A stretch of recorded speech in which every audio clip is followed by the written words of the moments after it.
ان الحمد للہ والصلاۃ علی رسول اللہ والسلام علی من اتبع بسنن حبیب اللہ اما بعد۔ آج آپ کے سامنے حضرت علامہ شامی رحمہ اللہ کا چوتھا مسئلہ پیش کر رہا ہوں، جس کے اندر اہل بدعت نے اختلاف کیا ہے۔ علامہ شامی رحمہ اللہ بیان فرماتے ہیں کہ اگر میت کے لیے یہ خیال رکھنا، یہ عقیدہ رکھنا کہ وہ متصرف فی الامور ہے، یعنی جیسے تکوینی امور ہیں اس کے اندر وہ تصرف کرتا ہے، تو ایسا اعتقاد رکھنا یہ کفر ہے۔ یہ میں آپ کے سامنے کتاب پیش کر رہا ہوں، یہ فتاوی شامی ہے، اس کا جلد نمبر 3 ہے اور اس کا صفحہ نمبر 491 ہے۔ فرمایا قولہ باطل و حرام، یہ باطل اور حرام کہہ کر چند ان اقوال کی طرف اشارہ کیا ہے جو آگے آ رہے ہیں کہ یہ بات باطل ہے، یہ بات باطل ہے، یہ حرام ہے۔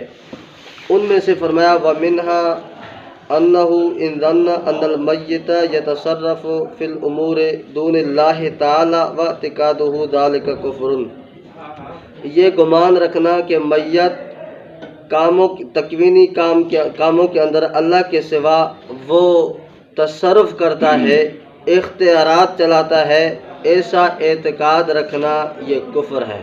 علامہ شامی رحمہ اللہ نے وضاحت کے ساتھ فرمایا کہ یہ عقیدہ رکھنا کفر ہے، اور علامہ شامی رحمہ اللہ یہ فتویٰ کیوں نہ دیتے جبکہ قرآن کے اندر بھی مسئلہ اسی طرح موجود ہے۔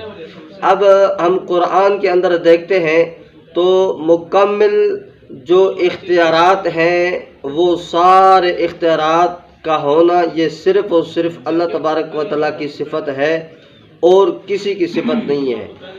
اللہ کے قرآن کو دیکھیں، سورۃ قصص ہے، آیت نمبر 56 ہے۔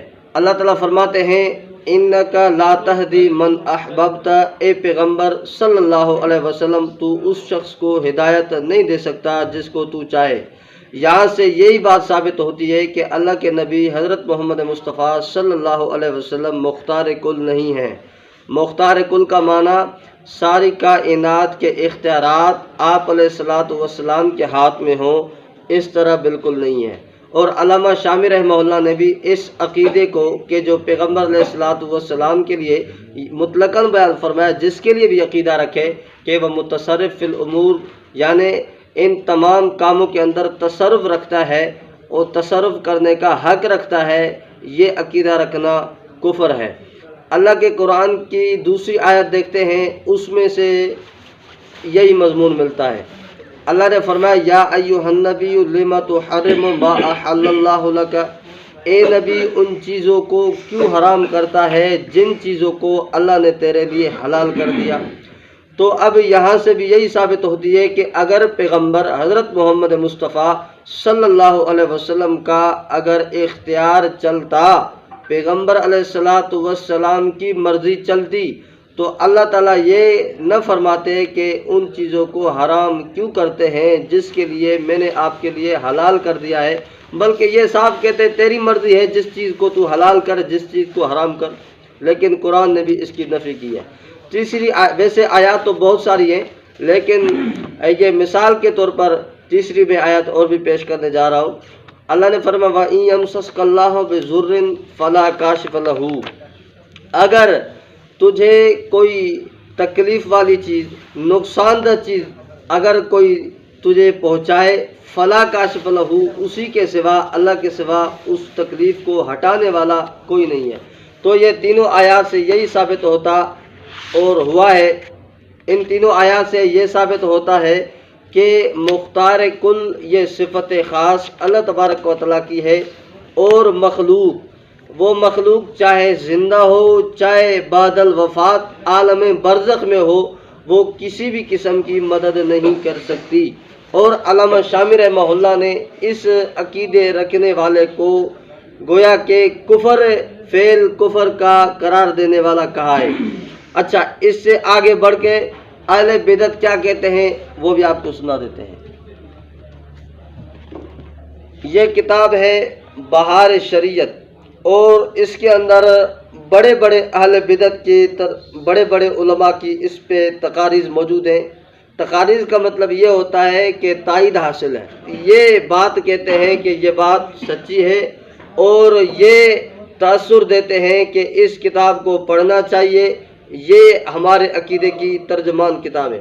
اچھا، اس کے اندر کیا لگتے ہیں وہ آپ کے سامنے پیش کر دیتا ہوں۔ اس کا صفحہ نمبر 83 ہے، بہار شریعت حصہ اول، صفحہ نمبر 83۔ یہ کہتا ہے کہ رسول اللہ صلی اللہ علیہ وسلم کے لیے کہتا ہے، وہ کیا ہے؟ کہتا ہے حضور صلی اللہ علیہ وسلم کے لیے کہ رزق خیر اور ہر قسم کی عطائیں حضور صلی اللہ تعالی علیہ وسلم ہی کے دربار سے تقسیم ہوتی ہیں۔ دنیا و آخرت حضور صلی اللہ تعالی علیہ وسلم کی عطا کا ایک حصہ ہے۔ احکام تشریعیہ حضور صلی اللہ علیہ وسلم کے قبضہ میں کر دیے گئے کہ جس پر جو چاہیں حرام فرما دیں اور جس کے لیے جو چاہیں حلال کر دیں۔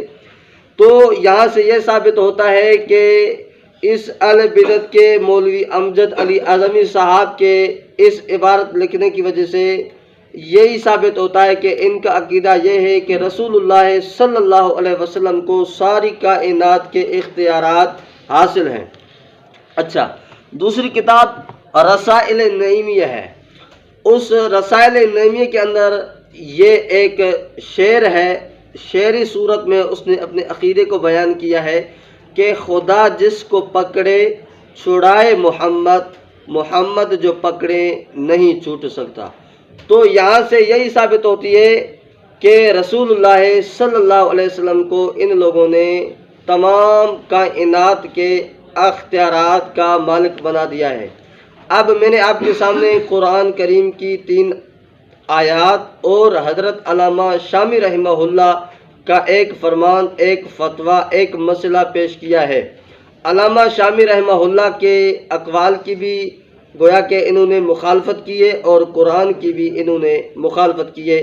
اب فیصلہ ناظرین پر ہوگا کہ یہ کتنی قرآن اور علامہ شامی اور کتنے اکابرین کی مخالفت کرتے چلے آ رہے ہیں۔